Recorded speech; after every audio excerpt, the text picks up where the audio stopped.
Jill Mortimer said happily on Friday morning that she was in favor of positive change. And that's exactly what the people in Hartlepool would have decided.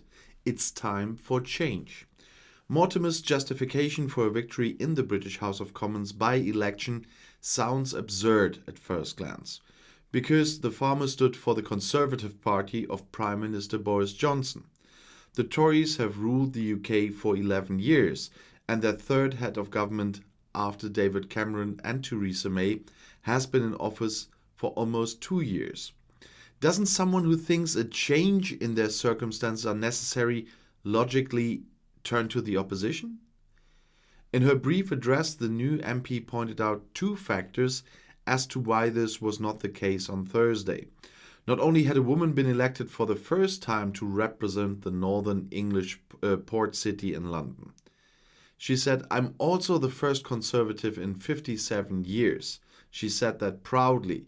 Since 1964, voters had always sent a Labour MP to the lower house, including the party strategist and later EU Commissioner Peter Mandelson, for 12 years. The old Labour Party was too sure of its cause in Hartlepool," said the Tory politician.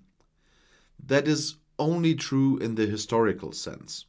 Anyone who spoke to Labour activists in the past few weeks experienced little optimism. What party leader Keir Starmer and other prominent election campaigners experienced on site was summarized in a dossier leaked to The Guardian. Just 40% of the Hartlepoolians known as supporters wanted to make their mark with Labour this time. In addition, several thousand people who supported the Brexit party in the most recent general election in December 2019 voted for the Tories on Thursday. With 26%, Nigel Farage's voting vehicle in Hartlepool had the best result nationwide. The Labour candidate was therefore able to vote to win because of the majority vote. This time Mortimer gets 51%. The increase for the Conservatives was 23 percentage points. So not all, but big part of Brexit party. At the same time, Labour fell to 29%. It should have been of little help that Labour's candidate Paul Williams was a staunch pro-European who, as a member of a neighbouring constituency, advocated reversing the Brexit vote between 2017 and 2019. In Hartlepool, however, the voters had voted with 70% to leave the EU. Like Williams, her entire party is seen as unreconciled with the most important foreign and domestic political upheaval of the past few decades. Labour remained silent in the hope that voters would forget about the issue, said Professor John Curtis of Glasgow's Strathclyde University. But the voters are not ready yet. For the people in Hartlepool and many similarly structured post-industrial impoverished cities in England, the EU referendum had only marginally to do with Brussels. Rather, the outcry of the protest was directed at the political elite in London. Take note of us, do something for us. This is exactly what Johnson promised the population in the 2019 election. The first projects are taking shape.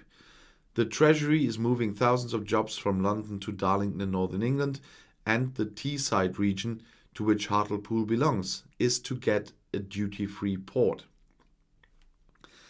The Tory government is working with social democratic generosity in providing financial support for jobs that have been endangered by the COVID pandemic.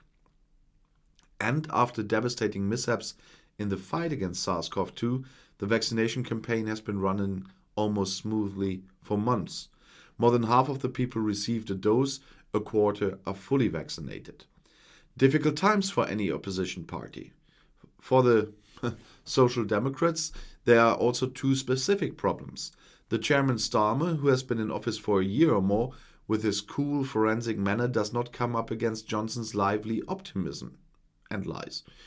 The Prime Minister does not seem to blame him for the fact that he is dizzying his way through life. Labour is under new leadership, the London lawyer preached, thereby setting himself apart from his predecessor, the old left Jeremy Corbyn.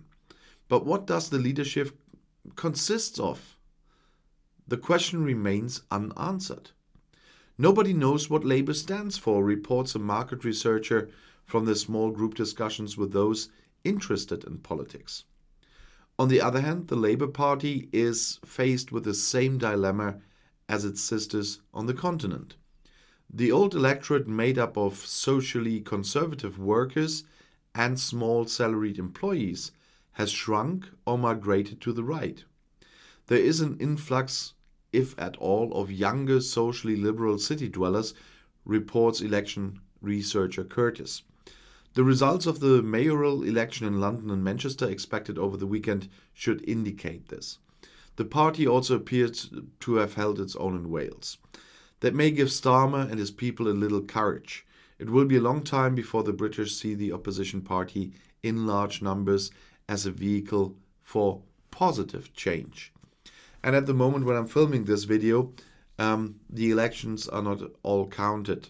Even if you see this on Sunday, right now the SNP, for example, in Scotland has 61 seats and there's only 2 regions in. So that's a little bit the problem that I have to work in advance.